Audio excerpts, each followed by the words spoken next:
அந்த மன்மத நன்றி எம்எல்ஏ திருமதி கனிமொழி சந்தோஷ் என்று நினைக்கிறேன் அவங்க பேர். அஃபிடவிட்டில் மட்டும் 14 கார் போட்டிருக்காங்க. Car, jeep, commercial vehicle, Eicher. Sir பேசாம நானும் போறேன். ஏன்னா எனக்குலாம் நல்லா பேசுவீங்களா. விருச்சிக ராசி நேயர்களே, உங்களுக்கு மஞ்சள் கயிறு அணிவித்தான் இன்றைய நாள் சிறப்பாக போகும். இருப்பார், இப்போ சீக்கிரம் வந்துரும்பா. நம்ம எண்ணம் போல் வாழ்க்கையில் சேர்ந்து நீ எம்எல்ஏயாக வாழ்த்துக்கள். வேணாம் வேணாம் வேணாம், அப்படியாவே வேணாம். ஏன்டா ஜேர்னலிஸ்ட் படிச்சுட்டு இருக்கு சார், அழகா ஜோசியம் படிச்சிருந்தா 14 வண்டி வாங்கியிருக்கலாம், எம்எல்ஏ ஆயிருக்கலாம். எம்எல்ஏ.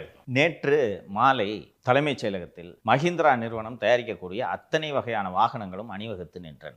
நேற்றைக்கு முன்தினம் சட்டப்பேரவையில் இந்த அறிவிப்பை முதல்வர் வெளியிடுகிறார். நேற்றைக்கு முன்தினம் மாலையிலிருந்தே கடும் எதிர்ப்புகள் சமூக வலைதளங்களில் கிளம்பிவிட்டன. தமிழக வெற்றி கழகத்தைச் சேர்ந்தவர்களே விமர்சிக்கிறார்கள். அண்ட் எதிர்க்கட்சி ஊடகங்களை பற்றி சொல்லவே வேண்டாம். ஊது ஊது என்று ஊதுகிறார்கள். அதுவும் குணசேகரனுக்கு ஊதுறதுக்கு சரியான மேட்ரு கட்சிச்சுன்னு போய் பப்ளிக் பைட்டு போடுப்பான்ட்டு எல்லாரும் விமர்சிக்கிறாங்க. அண்ட் சமூக ஊடகங்களில் எம்எல்ஏக்கள் அஃபிடவிட்லாம் எடுத்து போட்டாங்க. இந்த மன்மத நன்றி எம்எல்ஏவோட வண்டி லிஸ்ட்டு. அதுவும் குறிப்பாக அந்த ஆட்டோக்கார தம்பி இருக்கே, அந்த சபரி ஐயங்கரன் ஆட்டோக்கார தம்பியோட வரலாறே எடுத்து போட்டுக்கிறார்கள். பார்த்தா காரு கூட நின்று போட்டோ எடுக்கிறதே முழு நேரம் வேலையை வச்சிருக்கு. அப்படி இந்த கார் எல்லாம் அப்படி ஸ்டைலாக. ஹலோ பேசாம அந்த கார் ஃபுல்லாக வச்சா கூட ஒரு ஷோரூம் ஆரம்பிச்சிடலாம் போல. ஆமாம். ஸோ அப்படி மக்கள் கோபம் அடைந்து கொண்டிருக்கிறார்கள், எதிர்க்கட்சிகள் விமர்சனம் செய்து கொண்டிருக்கின்றன. நீங்கள் கார் வாங்குங்க, வாங்காமல் போங்க, அது வேறு.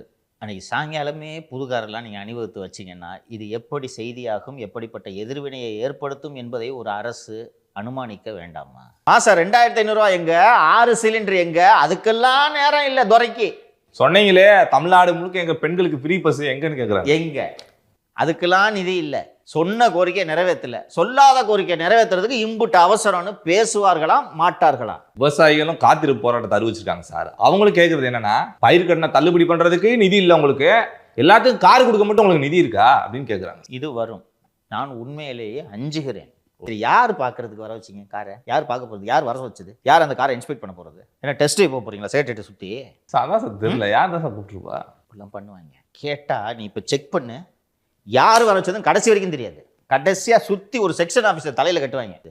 இதுக்கு விஜய் தான் பொறுப்பு, விஜய் தான் பொறுப்பு, அவர் அரசாங்கம் இது, அவர் தான் அறிவித்தார் சட்டப்பேரவையில். அப்போ கார் இருந்துச்சுன்னா அவர் சொல்லி வந்தால் தான் நான் புரிஞ்சுக்குவேன்.